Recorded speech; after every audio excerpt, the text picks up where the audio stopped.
안녕하세요. 제이팟의 오늘의 종목 생각 시간에 말씀드릴 기업은 리가캠바이오입니다. 어, 리가캠바이오를 말씀드리기 이전에 리가캠바이오를 인수한 오리온그룹에 대해서 그 경영 의사 결정 과정과 또 성장 과정을 살펴보면 리가캠바이오가 좋은 기업일 것이라는 생각에 대해서 하나의 근거가 될 것 같습니다. 그래서 오리온을 먼저 한번 살펴보는 시간을 갖도록 하겠습니다. 오리온은 동해안그룹에서 분리돼서 최초로 관심을 갖기 시작한 것은 베니건스를 보고서 관심을 갖기 시작했는데요. 펀드 매니저가 되어서 이제 본격적인 탐방을 가게 되고 오리온을 공부하게 되면서 더 확신을 갖고 오리온을 저의 포트폴리오에 펀드 매니저가 되자마자 넣었던 그런 경험과 생각을 말씀드리도록 하겠습니다. 오리온의 성장 과정을 먼저 한번 같이 보시면요. 오리온의 오너와 경영진의 어떤 의사결정 과정이 큰 성장을 이루는 데 도움이 되었을 것이라고 저는 확신을 합니다.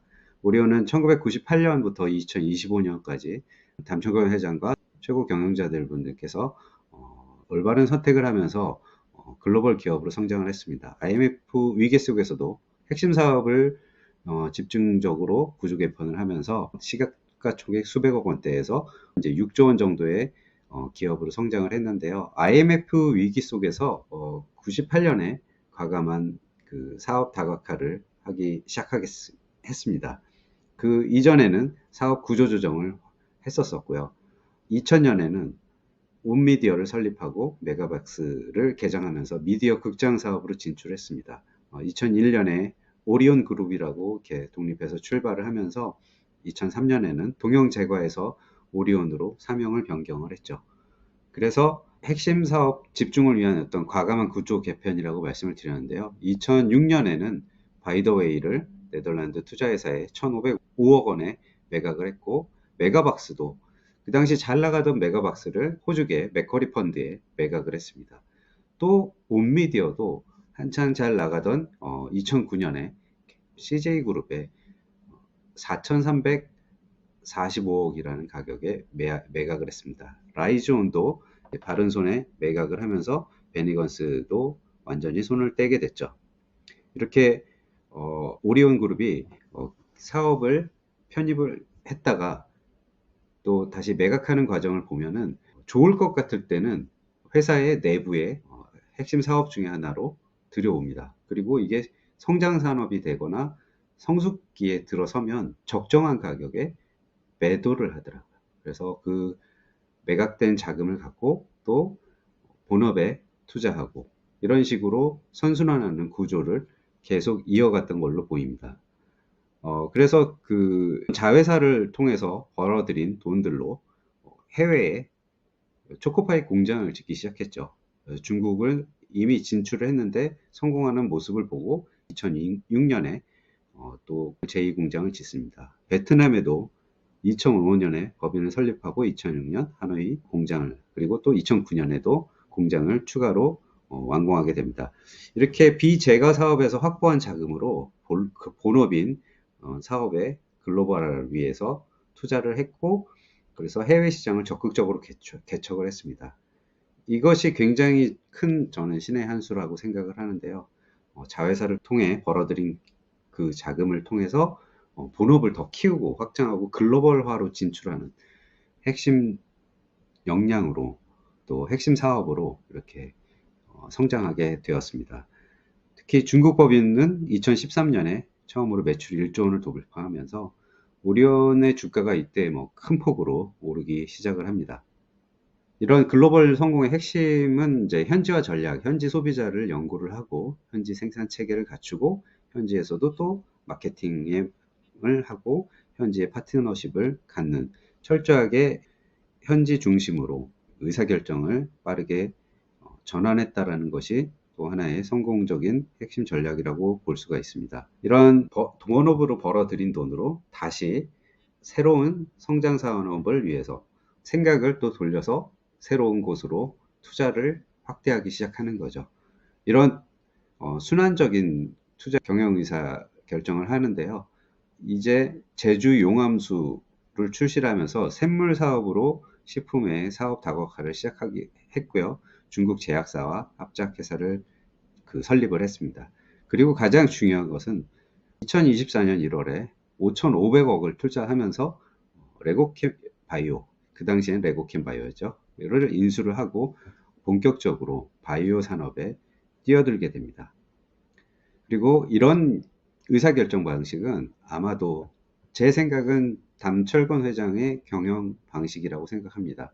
제가 기업 방문을 하고 이렇게 성장하는 아니면 자회사를 또 이렇게 인수를 했다가 또 매각을 하는 이런 과정들을 쭉 지켜보면서 이런 의사결정이 어떻게 이루어지나 제가 문의를 했었었는데 담철건 회장님의 어떤 그런 경영 방식이었다라는 걸 제가 알게 됐습니다.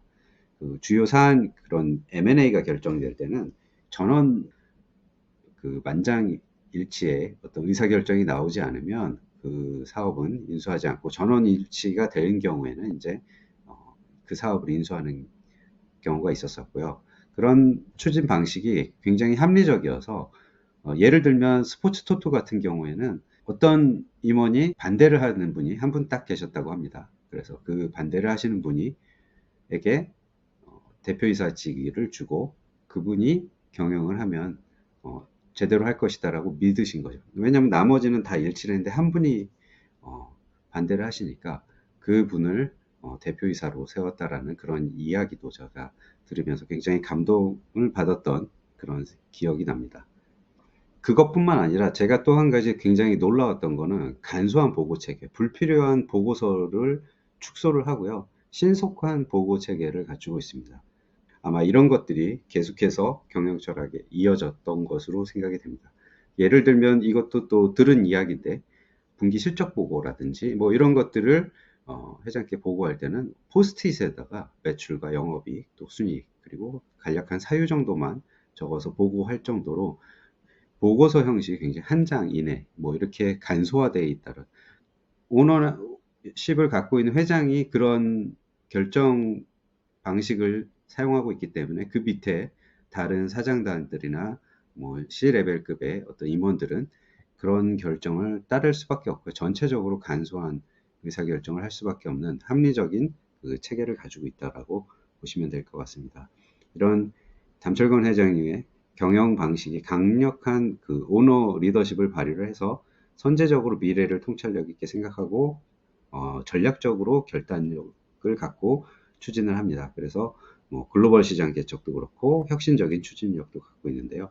정말 놀라운 것들은 온미디어를 매각했다라든지 매각박스를 매각했다는 것입니다. 한창 잘 나가던 때 베니거스는 상당히 일찍 매각하고 사업부에서 그 영업 부분에서 떼어내서 자회사로 넘겼던 것도 상당히 일찍 했었어요. 2000년대에 했던 걸로 알고 있는데요.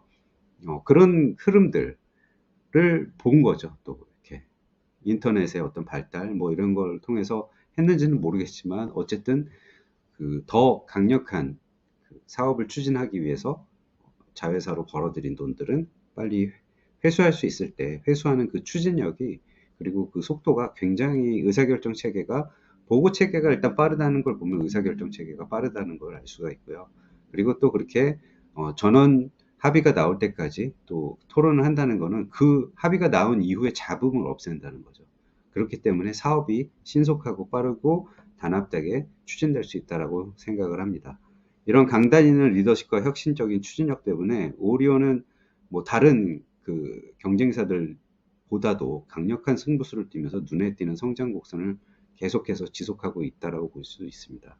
오리온 자체의 성공 요인도 핵심 영역에 집중했다는 걸 보실 수가 있는데요. 선택과 집중을 과감하게 했습니다.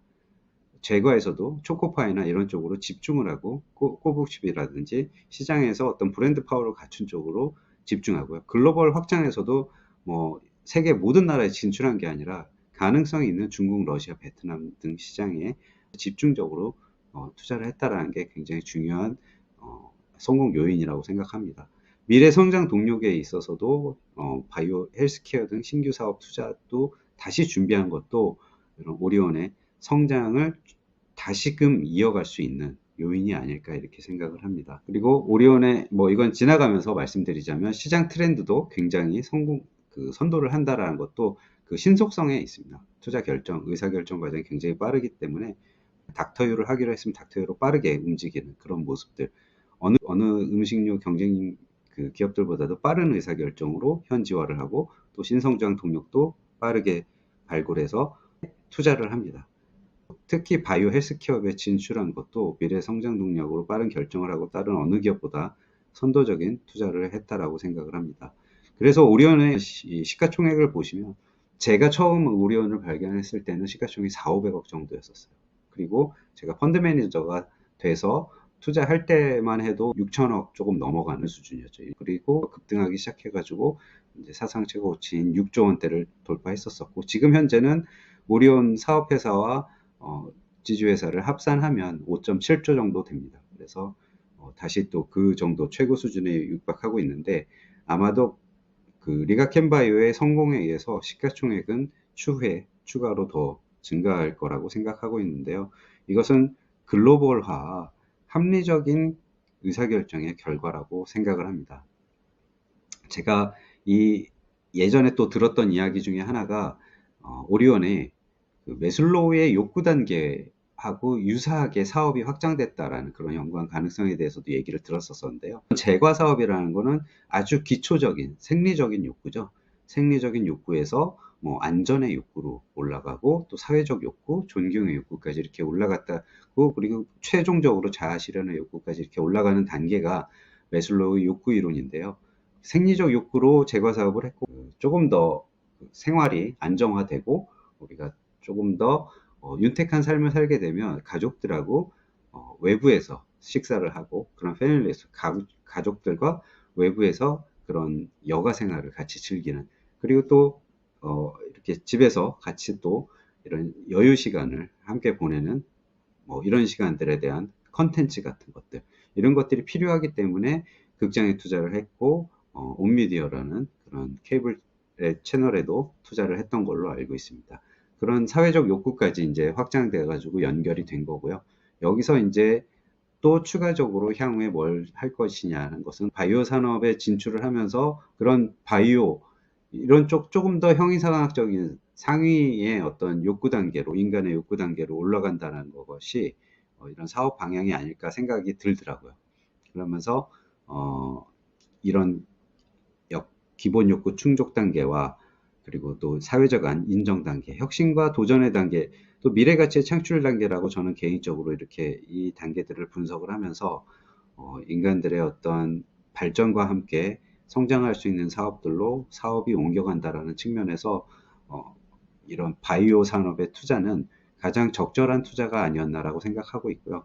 뭐 그 이후에는 또 어떤 AI나 메타버스가 될 수도 있겠지만 일단은 현재는 바이오에 집중하면서 성장하는 단계가 되지 않을까 생각을 하고 있습니다. 오리온의 어떤 이런 상황들을 살펴봤는데요. 이런 상황들을 보면 우리가 오리온이 이렇게 선택을 했기 때문에 엄청난 고민과 또 여러 가지 투자 분석과 리서치가 있었을 거라고 생각을 할 수가 있습니다. 이런 오리온의 전략적 인수 결정 과정에서 우리가 팁을 하나 얻을 수가 있는데요. 경영 철학, 이런 좋은 회사는 시장 상황에 상관없이 인수한다. 우리는 좋은 회사는 시장 상황에 상관없이 투자한다. 이런 생각을 할 수도 있죠. 여러분께서 혹시 5,500억이 있다라면 뭐 한 종목에 투자하실 수 있을까요? 오리온은 어떻게 보면 한 종목에 투자한 거나 마찬가지죠.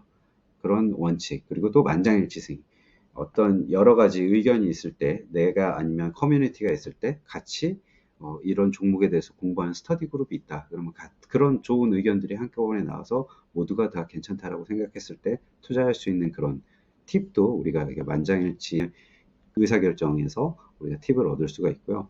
그리고 최고 경영자층에 있는 분들이 이렇게 안이 나왔을 때 철저하게 분석하지 않았을까 생각합니다. 우리가 어느 종목을 분석하고 기업에 대해서 스터디를 하는 것보다도 훨씬 더 큰 사명감을 갖고 새로운 사업에 대해서 철저한 분석과 판단을 기준으로 한 전략적 결정을 하지 않았을까 이렇게 생각을 합니다. 과거의 어떤 전략들, 그리고 연계라고 이게 제가 한 거는 제가업에서 미디어, 스포츠 토토, 이렇게 아까 말씀드린 매슬로우 욕구 이론처럼 확장되는 이런 전략, 이런 것들이 볼 때 계속 그 과거의 전략들이 성공을 했던 것들을 볼 수가 있습니다. 그러면 또 우리가 향후에 이 바이오 투자에서도 성공을 할 가능성이 상당히 높다라고 생각할 수 있기 때문에, 우리도 이런 과거의 성공이 있다라고 평판이 있는 기업들 같은 경우에는 우리가 투자를 조금 따라 해도 되지 않을까 하는 생각을 할 수 있을 것 같습니다.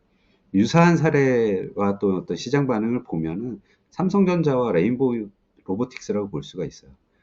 레인보우 로보틱스를 삼성전자가 전략적으로 이제 투자를 시작해서 작년에 이제 인수까지 이어졌는데요. 이런 그 삼성전자의 이런 판단도 시장에서 굉장히 긍정적으로 레인보우 로보틱스에 영향을 줬고요. 또 사실 제가 이 이야기를 먼저 알았으면 알테오젠을 저도 샀을 텐데요. 오리온이 먼저 접근한 기업은 리카켄바이오가 아니라 알테오젠이었습니다. 알테오젠이었었는데 경영권 인수가 최종 단계에서 무산이 됐어요. 그렇지만 이제 최근에도 알테오젠하고 좋은 관계를 갖고 있다라고 생각하는데, 그래서 여전히 오리온이 알테오젠도 스터디를 했고 충분히 알테오젠에 대해서 좋은 기업이라고 인정을 하고 있다라는 것을 알 수가 있습니다. 그래서 이런 오리온이라든지 삼성전자의 투자 같은 것들을 우리가 시도한 사례들을 보면은 이런 경영진들의 M&A 투자 판단이 투자 가치에 굉장히, 그게 상장 기업이라면 중요한 지표가 될 수 있다는 것을 보여주는 것 같고요. 그래서 리가켄바이오도 우리가 투자하기에 정말 좋은 기업이다라는 것은 이미 근거가 나왔다라고 생각을 합니다. 그럼 이제 오늘 말씀은 여기까지 드리기로 하고요. 다음 시간에는 리가켄바이오의 그런 투자 가치에 대해서, 그리고 또 거기서 얻을 수 있는 다른 또 팁에 대해서 말씀드리도록 하겠습니다. 오늘 영상 도움이 되셨기를 바라고요. 또 뵙겠습니다. 감사합니다.